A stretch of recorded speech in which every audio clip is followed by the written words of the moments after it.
It all started on a quiet Sunday morning in June. The sky was a pale blue, streaked with soft clouds, and the hum of summer had just begun to settle into our small town in Ohio. My name is Emily Carter, and this is the story of what my dad and I did that ended up changing everything in our family.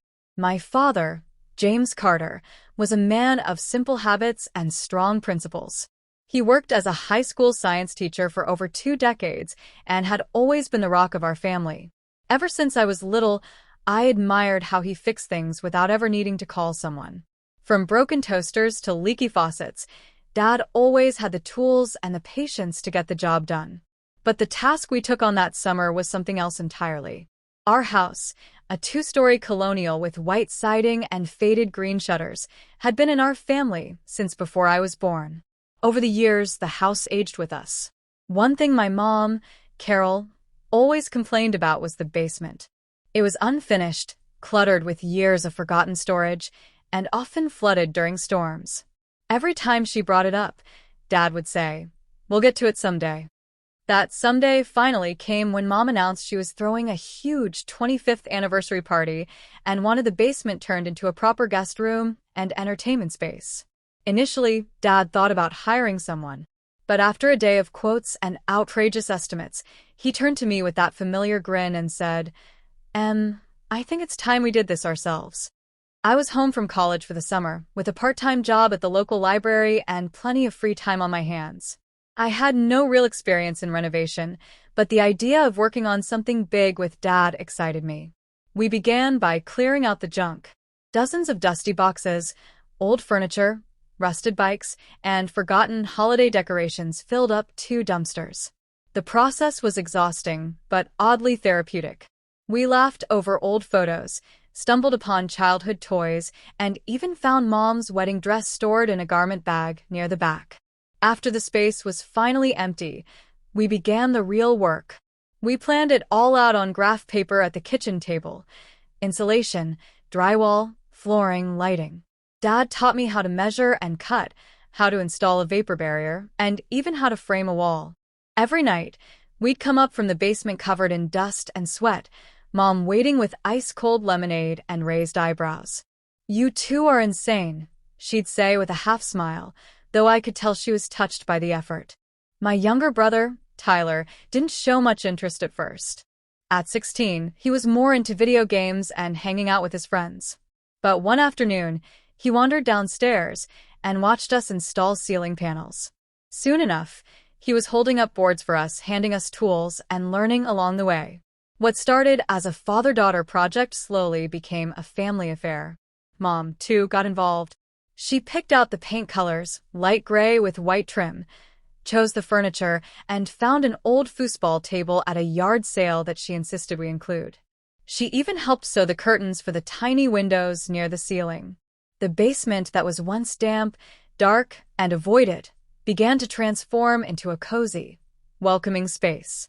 But it wasn't all smooth sailing. There were days we argued, Dad and I especially. He was meticulous, often stubborn, and I sometimes felt like he didn't trust me to do things right. One night, after I accidentally drove a screw too far into the drywall, he raised his voice more than I was used to. I stormed out, angry and embarrassed. That evening, we barely spoke during dinner. Later that night, he knocked on my bedroom door. "Hey," he said, standing in the hallway.